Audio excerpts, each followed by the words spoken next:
Hello दोस्तों, मैं हूं गौरव एंड इस वीडियो के अंदर अपन बात करने वाले हैं नेम स्पेसेस के बारे में। इलास्टिक कंटेनर सर्विस के अंदर जो ये नेम स्पेस ऑप्शन है, इसका क्या यूज है। चलिए सबसे पहले एक प्रॉब्लम स्टेटमेंट के बारे में बात करते हैं कि ये जो प्रॉब्लम स्टेटमेंट है ये क्या चीज है। तो अभी आप एक चीज बताओ, आप सपोज आपका एप्लीकेशन है एंड वो जो एप्लीकेशन है वो है micro service architecture. Micro service architecture means आपके एप्लीकेशन के अंदर मल्टीपल सर्विसेज हैं। जस्ट इमेजिन कि आपके पास दो सर्विस है।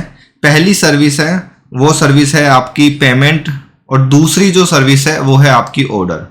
एंड आपकी जो ऑर्डर और पेमेंट सर्विस है, इन दोनों को एक दूसरे से बात करनी है तो वो बात कैसे करेंगे। एक दूसरे के अगर एपीआई या एंड पॉइंट हिट करने हैं तो वो कैसे हिट करेंगे। मे बी आपका आंसर हो सकता है कि गौरव अपने को हर एक सर्विस के अंदर ना लोड बैलेंसर अटैच कर सकते हैं एंड उस लोड बैलेंसर को अपन पॉइंट कर सकते हैं या उस लोड बैलेंसर के हेल्प से अपन एंड पॉइंट हिट कर सकते हैं। यस, अप्रोच 100% सही है, बट आपका एक्स्ट्रा चार्जेस लगना स्टार्ट हो जाएगा। आपको एक लोड बैलेंसर हमेशा चाहिए होगा। एंड अभी मैंने केवल 2 माइक्रो सर्विसेज लिए हैं। एक एप्लीकेशन के अंदर 100 माइक्रो सर्विसेज होती है। दूसरा आप बोल सकते हो गौरव आईपी एड्रेस के हेल्प से। तो मैंने आपको बताया था कि जैसे ही आपका टास्क डिलीट होता है और नया टास्क क्रिएट होता है तो उसको आईपी एड्रेस चेंज हो सकता है। तो उस केस में कैसे डिस्कवर करोगे कि भाई मेरी जो पेमेंट गेटवे वाली सर्विस है उसका आईपी एड्रेस ये वाला है। तो उन सारी प्रॉब्लम्स को देखते हुए यहाँ पे नेम स्पेस जो है ये पिक्चर में आता है। और बेसिकली देखा जाए तो ये अमेजन की एक अलग ही सर्विस है, उसके बारे में भी मैं आपको बता दूंगा। चलिए अपन एक सर्विस बना लेते हैं। पहली जो सर्विस बना रहा हूँ वो मैं बना रहा हूँ ऑर्डर सर्विस करके। एंड उससे पहले मैं आपको मेरा इंफ्रा दिखाना चाहूंगा।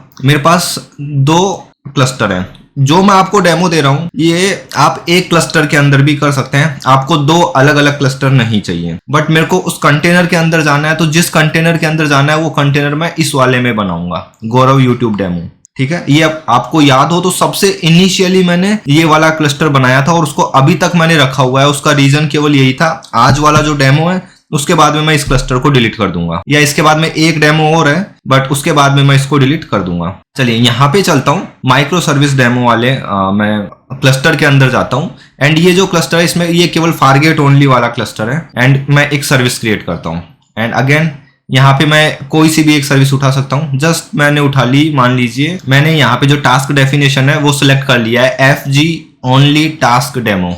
ठीक है, जो भी डेफिनेशन है मैं उसको टच ही नहीं कर रहा हूँ। कैपेसिटी प्रोवाइडर एकदम सेम वही छोड़ रहा हूं जो पहले से था। यहाँ पे जो इंटरेस्टिंग चीज है जो मुझे आपको बतानी है वो है सर्विस कनेक्ट। अब ये जो सर्विस है दूसरी सर्विस से कनेक्ट होगी। जैसे ही आप इस पे चेक करोगे तो यहाँ पे आपको 2 ऑप्शन दिखेंगे, client side only and client and server. Client side only में क्या होगा कि ये जो सर्विस है वो दूसरी सर्विस को डिस्कवर कर पाएगी, बट इस सर्विस को कोई डिस्कवर नहीं कर पाएगा। तो मैं इसको क्लाइंट एंड सर्वर कर रहा हूं कि भाई इस सर्विस को भी कोई और डिस्कवर करे। अब यहाँ पे आपको नेम स्पेस सेलेक्ट करना है। यहाँ पे जैसे ही मैं क्लिक करूंगा तो टेस्ट NS मेरे आ रहा है, बट आपके ये ऑप्शन नहीं आ रहा होगा। कोई बात नहीं, मैं एक नया नेम स्पेस क्रिएट करके दिखा देता हूँ। जैसे ही मैं नेम स्पेस पे क्लिक किया, create a new name space पे, मैं एक न्यू पेज पे रिडायरेक्ट हो गया। एंड मैं जिस न्यू पेज पे रिडायरेक्ट हुआ हूं, आप देखना ये एक नई सर्विस है, क्लाउड मैप करके अपन वहां पे रिडायरेक्ट हो गए। तो अगर आप देखो तो AWS क्लाउड मैप, उसके अंदर नेम स्पेस एंड उसके अंदर अपन एक नेम स्पेस क्रिएट करने वाले हैं।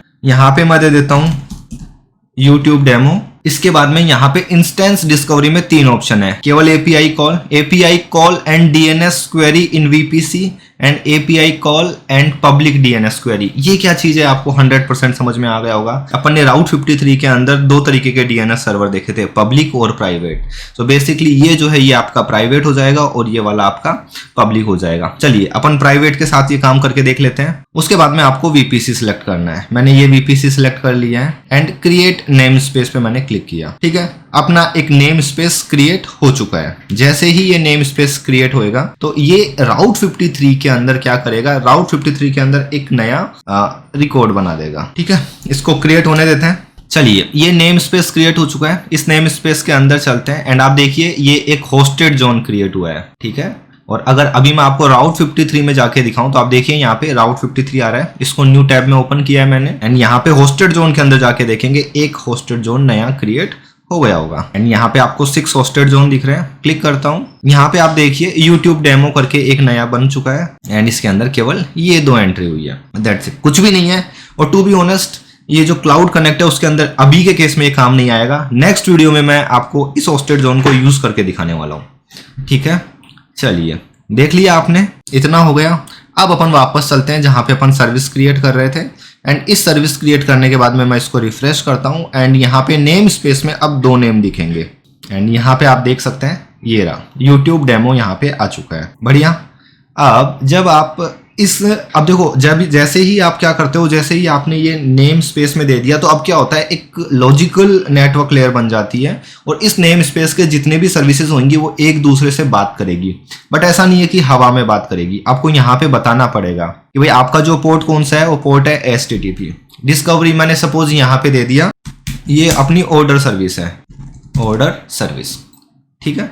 बस केवल इतना ही देना है और पोर्ट 80 मैंने दे दिया है। बाकी टाइम आउट वगैरह सब मैं डिफॉल्ट छोड़ रहा हूँ और कुछ भी नहीं कर रहा। ये जो लॉग्स कलेक्शंस है मैं इसको भी डिसेबल कर देता हूँ एंड मैं क्लिक करता हूँ क्रिएट पे। अब इस सर्विस को क्रिएट होने देते हैं, ठीक है। ये सर्विस क्रिएट हो रही है, जब तक अपन क्या करते हैं, चलो इसको पहले क्रिएट हो जाने देते हैं, ठीक है दोस्तों। तो ये सर्विस क्रिएट हो रही है और इसको अपन क्रिएट होने देते हैं, ठीक है दोस्तों। तो यहाँ पे आप देख सकते हैं ये जो सर्विस है ये क्रिएट हो चुकी है। अब मैं एक दूसरी सर्विस बनाऊंगा। ये जो सर्विस है ये सर्विस थी ऑर्डर सर्विस। तो अगर आप यहाँ पे जाओ इस सर्विस के अंदर एंड मैं यहाँ पे क्लिक करता हूँ एंड इस सर्विस के कॉन्फ़िगरेशन एंड नेटवर्किंग में आप जाओगे तो आप देखो यहाँ पे आपको सर्विस कनेक्ट के अंदर ये आपको एक URL मिल गया। मतलब इस URL के हेल्प से कोई दूसरी सर्विस इस सर्विस को कॉल कर सकती है। बस इतना सिंपल सा लॉजिक है, कोई भी बड़ी रॉकेट साइंस नहीं है।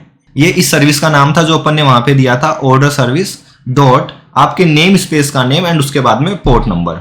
तो इस डोमेन नेम को या फिर आप बोल दीजिए कि इस नेम के हेल्प से कोई दूसरी सर्विस इस सर्विस को कॉल कर पाएगी। अब अपन दूसरी सर्विस बना लेते हैं। क्लस्टर्स में चलता हूं एंड अब जो ये सर्विस मैं बनाऊंगा ये मैं कहां बनाने वाला हूं, इसको मैं बनाने वाला हूं अपना जो दूसरा था ना, जो यूट्यूब मैनेज, जो ECS वाला जो, एंड इस सर्विस को मैं कहां बनाने वाला हूं, इस सर्विस को मैं बनाने वाला हूं गौरव यूट्यूब डेमो वाले क्लस्टर के अंदर। क्योंकि इसके अंदर अपन ने अपने पास EC2 इंस्टेंस है, उस EC2 इंस्टेंस के हेल्प से मैं कंटेनर के अंदर जा पाऊंगा। कि अगर आप ECS या फारगेट यूज कर रहे हैं तो भी आप कंटेनर के अंदर एग्जिट कर सकते हैं, बट उसके लिए कुछ एडिशनल कॉन्फ़िगरेशन है। और इस डेमो को सिंपल रखने के लिए मैं यहाँ पे इस वाले क्लस्टर का यूज करूंगा। चलिए अब मैं क्या करता हूँ, एक सर्विस क्रिएट कर देता हूँ। अगेन सर्विस को मैं ले लेता हूँ एनजीनिक्स सेलेक्ट कर लेता हूँ, जो अपना केवल एनजीनिक्स है, जिसमें सिंपल मेरी जो इमेज थी जो अपन ने पहले यूज की है वही इमेज का एक कंटेनर क्रिएट होगा। नथिंग, कोई भी बड़ी रॉकेट साइंस नहीं है। उसके बाद में यहाँ पे भी आपको जाना है एंड यहाँ पे सर्विस कनेक्ट, ठीक है, and use service connect. Again अब ये देखो आप यहाँ पे क्लाइंट साइड ओनली सेलेक्ट कर सकते हो कि इस सर्विस को केवल दूसरी सर्विस से कनेक्ट होना है, कोई भी इस सर्विस को कनेक्ट नहीं करे। बट अगेन यहाँ पे भी मैं दोनों सेलेक्ट कर लेता हूँ। नेम स्पेस आपको वही नेम स्पेस सेलेक्ट करना है जो पहले वाला था, तो मैंने यहाँ पे नेम स्पेस सेलेक्ट कर लिया है यूट्यूब डेमो। उसके बाद में पोर्ट मैपिंग, यहाँ पे अगेन HTTP एंड ये जो सर्विस है इसको मैं बोल देता हूँ, लास्ट वाली अपनी ऑर्डर सर्विस थी तो इसको मैं बोल देता हूँ पेमेंट सर्विस, पोर्ट 80, ठीक है। सब कुछ डिफॉल्ट, लॉग जो है मैं डिसेबल कर देता हूँ एंड क्रिएट सर्विस पे मैंने क्लिक किया। अब क्या करते हैं, इस सर्विस को क्रिएट होने देते हैं जब तक मैं EC2 इंस्टेंस पे चल के मैंने देख लेता हूँ कि ये जो है ये वो EC2 इंस्टेंस है जिसके अंदर कंटेनर क्रिएट होने वाला है ECS का, ठीक है। आप देखिए ये वही IP एड्रेस है एंड सेम इस इंस्टेंस को मैंने यहाँ पर SSH कर रखा है, ठीक है। आप IP एड्रेस मैच कर सकते हैं। docker ps कमांड चला के देख लेते हैं। अभी तक यहाँ पे वो कंटेनर रनिंग स्टेट के अंदर नहीं आया है, कोई बात नहीं, उसको आने का वेट करते हैं। चलिए मॉनिटर कर लेते हैं इसको, इस सर्विस को क्रिएट होने तक। चलिए तो दोस्तों आप यहाँ पे देख सकते हैं ये जो सर्विस है ये भी क्रिएट हो चुकी है। अब जब ये सर्विस क्रिएट हो चुकी है तो अपन यहाँ पे चलते हैं एंड मैं कंटेनर लिस्ट करवाता हूँ docker ps एंड यहाँ पे अपन इस कंटेनर के अंदर चलते हैं। पर इस कंटेनर के अंदर चलने से पहले मैं यहाँ पे कर्ल कमांड चलाऊंगा। आप देखिए अपन ने ये एक सर्विस बनाई थी, जो सर्विस थी उस सर्विस का नाम क्या था, ऑर्डर सर्विस, राइट। तो क्लस्टर में चलते हैं, माइक्रो सर्विस डेमो एंड ये सर्विस थी। इस सर्विस पे मैंने क्लिक किया एंड इसका DNS जो है वो कॉपी करता हूँ मैं, ये सर्विस कनेक्ट एंड ये देखिए, ठीक है, ये मैं कॉपी कर लेता हूँ क्योंकि पोर्ट 80 बाई डिफॉल्ट होता है। सो यहाँ पे चलता हूँ एंड कर्ल कमांड चलाता हूँ, कर्ल एंड पेस्ट। तो अभी आप देखिए यहाँ से ये जो नेम है ये रिजोल्व नहीं हो रहा है। ये नेम रिजोल्व क्यों नहीं हो रहा है, क्योंकि आप जो अभी बैठे हुए हैं वो आप हैं आपके EC2 इंस्टेंस के ऊपर। अब अपन कंटेनर के अंदर चल के सेम कमांड चलाते हैं, docker exec -it 511 बैश, ठीक है। एंड अभी आप कंटेनर के अंदर आ चुके हैं, आप देख सकते हैं आईपी एड्रेस पूरा का पूरा चेंज हो गया। कर्ल कमांड चलाता हूं एंड वापस से सेम कमांड चलाता हूं एंड बूम, आप देखिए समझ में आ रहा है आपको। एंड अगर आप चाहो तो पेमेंट सर्विस, मतलब इस सर्विस से आप इसी सर्विस को भी कॉल कर सकते हैं। ऑर्डर सर्विस भी हो रही है एंड एंटर, ठीक है। तो इस तरीके से आप क्या देख सकते हैं, आप अगर आपको आपके जो 2, 3, 50, 100 जितनी भी सर्विसेज हैं, अगर उनको एक दूसरे से कम्युनिकेट करना है, जो कि अगर आपका माइक्रो सर्विस आर्किटेक्चर है तो 110% आपको उस चीज की जरूरत पड़ेगी। या फिर अगर आपका कोई Next.js का एप्लीकेशन है जिसके अंदर आप सर्वर साइड रेंडरिंग कर रहे हैं, जिसमें आपका जो फ्रंट एंड है वो बैक एंड को कॉल करेगा, देन जो भी रेस्पॉन्स आएगा उसको पूरे को जनरेट करेगा एंड यूजर को एज एन HTML पेज देगा, तो उस टाइम पे भी आपको इस चीज की 100% जरूरत पड़ेगी, ठीक है दोस्तों। तो ये एक छोटा सा कॉन्सेप्ट था जो मुझे आपको बताना था। यहाँ पे भी एक छोटा सा गैप है, यहाँ पे सर्विसेज आपस में कम्युनिकेट हो रही है। क्या हो आपके EC2 इंस्टेंस को आपके किसी ECS सर्विस के साथ कम्युनिकेट करना हो तो कैसे करोगे? एंड आंसर आपको पता है, याद है आपने होस्टेड जोन बनाया था, उस होस्टेड जोन के अंदर आप आपके ECS टास्क जो भी रहेंगे, ECS के जो भी टास्क या सर्विस रहेगी उनकी एंट्री हो जानी चाहिए एंड उसको फिर आप किसको कॉल करवा दोगे? EC2 इंस्टेंस है उसको यूज कर लेगा, ठीक है।